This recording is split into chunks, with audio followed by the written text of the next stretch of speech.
Toastmaster Tim Taylor. Oh. There you go. Success.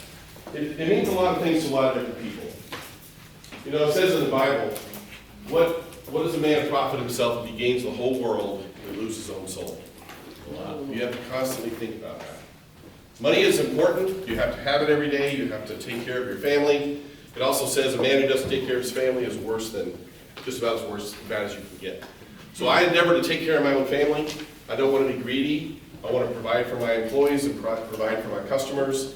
And success is a settled mind. You believe every day you're doing the right thing and you're treating people fairly and correctly.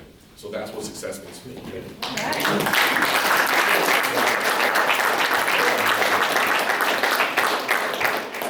Beautiful life lesson today. Toastmaster Tim Rickey. Time management. Time management. I said yesterday to someone, it was yesterday, Pat Williams was speaking, and somebody said, no, I can't help you with that project, it's not Pat talking. And he said, I just don't have time. And I said, yeah, rule number one in time management is learn to say no. Because you get too many things, especially if your church will do this to you. You say once yes and they're out. You read it all the time. So time management is very important, especially when you use your time, because things get confused. Now you end up doing multitasking, something slips through. You've got a mess on your hands, you know? And I'm trying to think what else I could say about that, but I'm just going to put my quarter in the jar right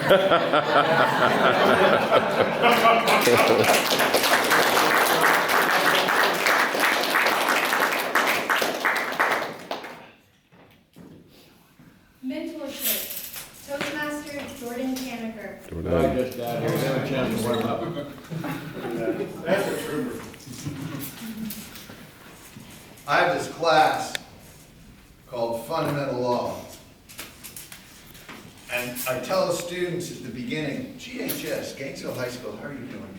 I tell the students, you gotta decide, am I the one that puts the fun in fundamental law? Whoa. Or am I the one who puts the mental into fundamental law? Or, that sadly is sometimes the case, am I the one who puts the duh into fundamental law?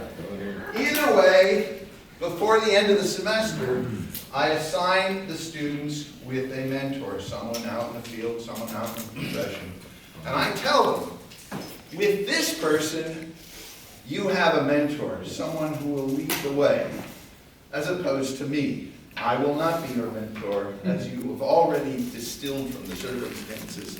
I, dear friends, will be your mentor.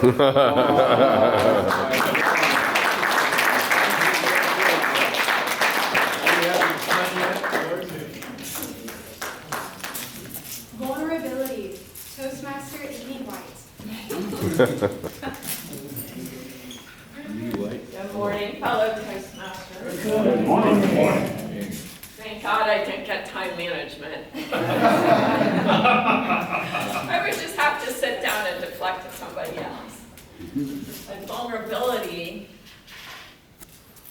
I think it's best if we do open our heart and soul to what may come to us, and also to listen to one another, because as we do that, there's layers that we all carry with us that can shed away and be open to healing.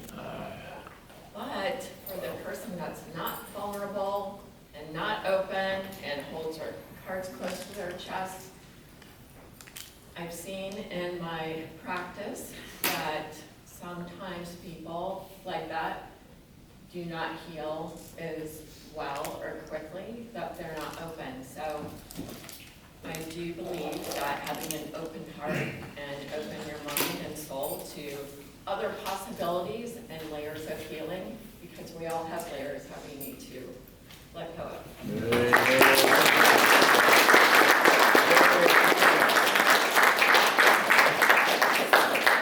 That was beautiful. Beautiful. Facing change. Toastmaster Roy Shear. Hey, I like that one. How many of you read my letter to the editor in the Sentinel yesterday? Nobody reads the paper anymore. I don't know why they love it. Limerence. It's good having Carmela back, choosing words that nobody's heard of, never going to use. What was my topic? Facing change. Oh, facing change. Yeah, I am facing change. I'm moving way up to Lake Mary in a couple of weeks.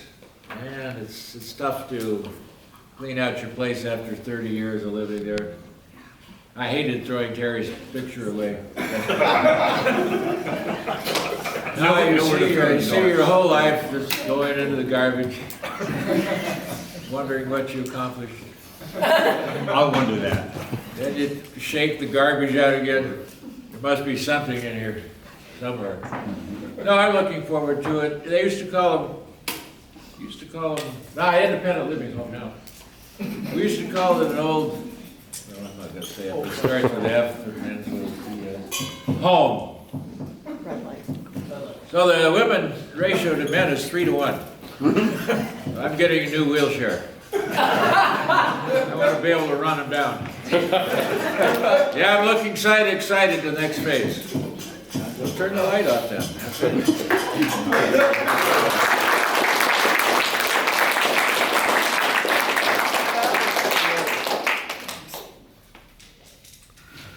Comparison. Toastmasters Linda Miller. Good morning, everybody. Good. Oh, so there are so many topics that I could just feed off of.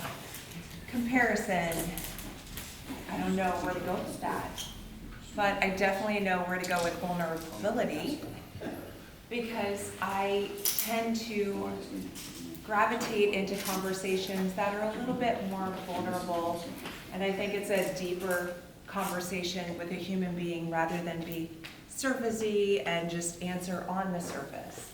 And that's where Toastmasters comes in, because we are all vulnerable with each other when we step out to speak and allow each other to know where we came from and where we're going in life and how we got to the place that we are at right now. So right at this moment, I am feeling very vulnerable with this topic, but I'm also very grateful to have you guys in my life so that I can allow myself to be free. Yay.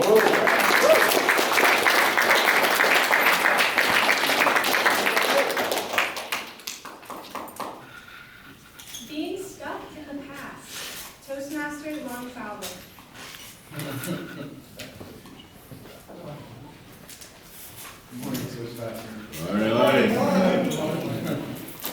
Stuck in the past. Many times, probably not the only one in this room, will think of, oh, the good times that were behind us. But I realize through much adversity in life that the best days are now going forward. You can't always just live in the past, because what good will get us?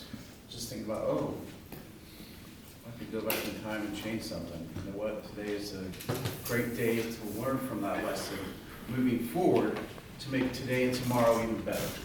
So don't be stuck in the past. It's about today and the future.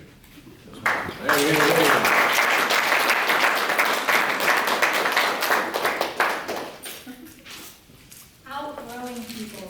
Toastmaster Jeff Rubenot.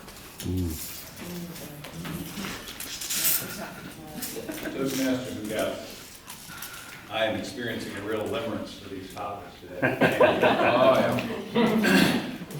I had the opportunity to have a conversation with my brother yesterday, and he and I have not gotten together since Christmas of 2019 because of an issue that my sister-in-law has with Amy and I.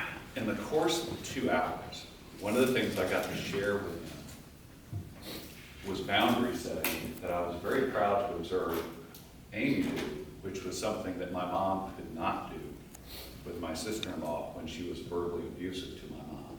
My mom, as an adult child of an alcoholic who had never been treated, was still this 5-year-old little girl, seeing her mom passed out when she came home from work, thinking it was something she had done. My mom never learned how to speak up for herself.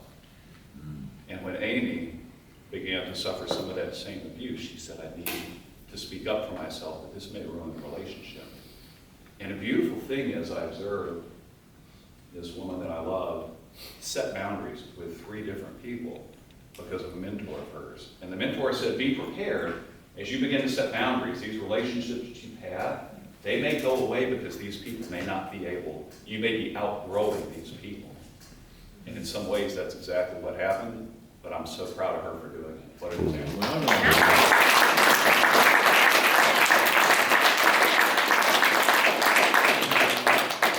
Thank you for sharing that. Cutting corners, Toastmaster Chip Heath. Cutting corners. Let me cut a corner so you all can see. Speaking of illiterates, when I was younger than I am today, I was off in a foreign land and I met a girl. I liked her. About 5 days later, we were sitting in a park. And I said, man, I like you. She says, really? I'm like, yeah, really. She says, how much? No, I really like you. And so she asked the preposterous question. She says, so much so that you'd marry me? And I thought, what a set of, very, very brave woman. All right, I'll answer honestly. What the heck? If you're going to do it, I'm going to do it. Yeah, I would. 25 years later, 2 kids, and I love her as much as I do.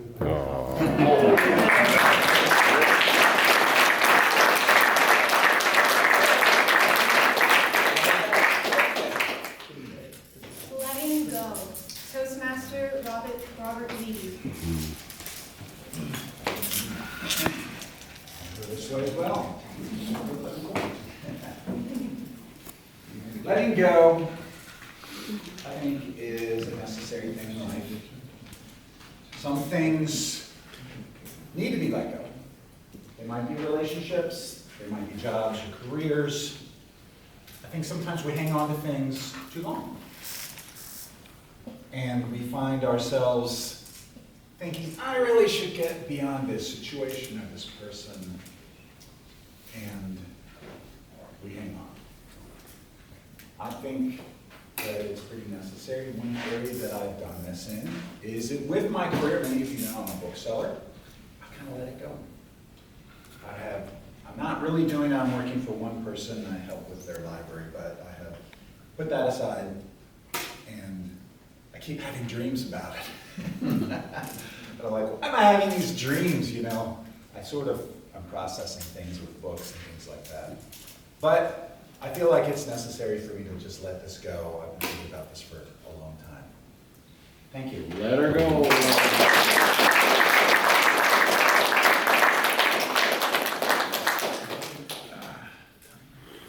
Hindsight, Toastmaster Gina, I don't know how to pronounce the last name. Resende.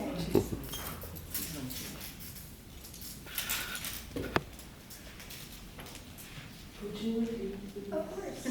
Jeff, and I'm from another country. Hindsight. So rather than foresight, hindsight. Well, something that is in my mind right now, because I've been reading and watching this, and it's related to what we're talking about. Staying in the past, thinking about the past, and keeping the past, keeping things that bother us. And then I remember Carl Jung, you say Carl Jung, and he says something very, very interesting that not many people know about. He says we inherit problems.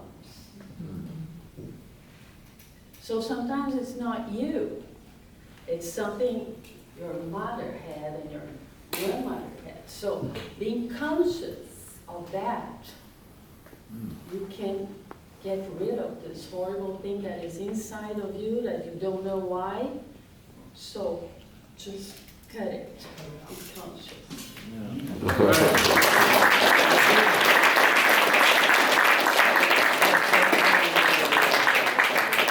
Wow, we have many wise people in this room. You're not one of Sit them. down, James, stop talking. Choosing your family. Toastmaster Rebecca Eggleton. I've enjoyed this topic very much. This has been great. I think that I've learned a lot from everybody so far, and a lot of good things to remember.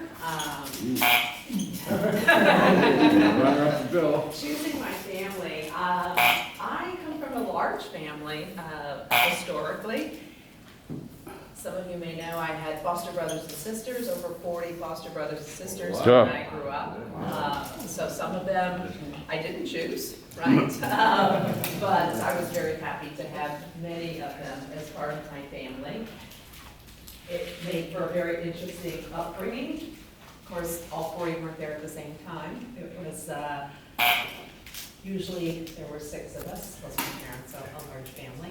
And I'm happy that I get to have 2 wonderful sons, and didn't get to choose those either, but God gave me 2 great kids. All right.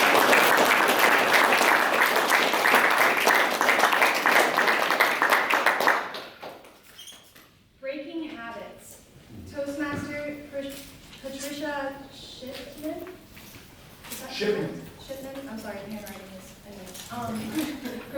Patricia Shipman. Breaking, what was it? Breaking habits. Breaking habits. Speaking of breaking habits, I was late today. And I have the responsibility of the toast, and I was late for that. So I didn't get to do that. Go So ahead. here I am.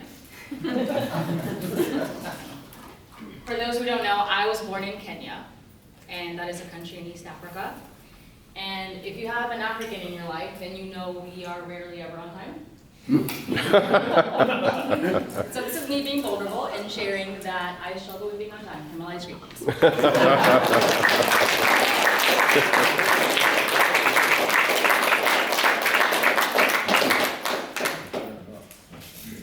Finding meaning. Toastmaster Nadine Martin. Finding meaning. He's doing the thought today. Oh, the day. Very, Yeah, no, you know, just do it. very active. Mark is the speaker. Gail Gary. Hill Smith. Gary. Toastmaster Gail Hill Smith. All right, Gail. Thank you, Madam Table Topic Master. Finding meaning. Finding meaning in this mug this morning presents limerence for me, because you guys don't know what is in this mug. Sometimes people will call it liquid courage, but it is not. At this hour in the morning, past 4 o'clock, yeah, it'd be liquid courage. Rather, I bring my mug, and those of you who are from the University of Florida and went there, yeah. Yeah. Go to This is football a- team this year. This protects what's in this mug this morning. It is my high-test decaffeinated coffee. And that's exactly the reaction that everybody gets. I travel with my Starbucks decaf ground coffee Decaf. because no one, anywhere ever has good decaffeinated coffee. Hence, I brew it, I bring it, I drink it.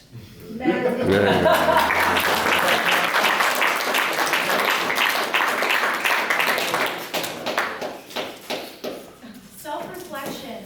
Toastmaster Gary Adams. Good, Gary. Good morning, Toastmasters.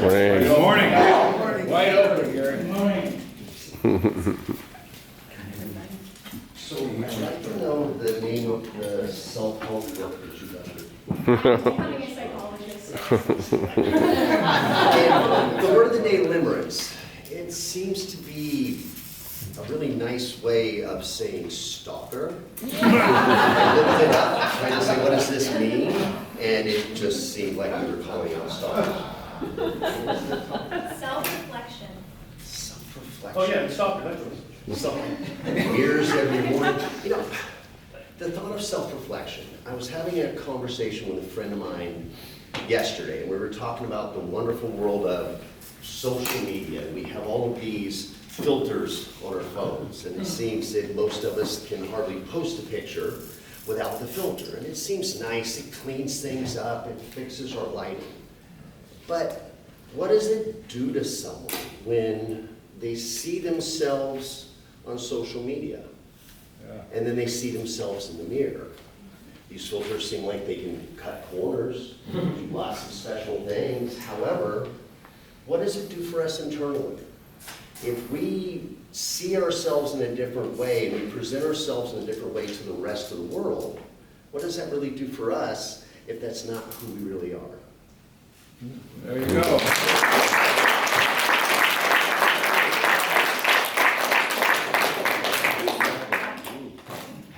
Let's do one more. Time. Mark writes the only one who hasn't gone. I haven't gone either. You haven't gone? Give old Jay Shaw one. Okay, I'm sorry. Jay Shaw. I'll be faster next time. Can I have the time of the sport? Oh, no. Everyone qualifies. Even Roy? Thank you.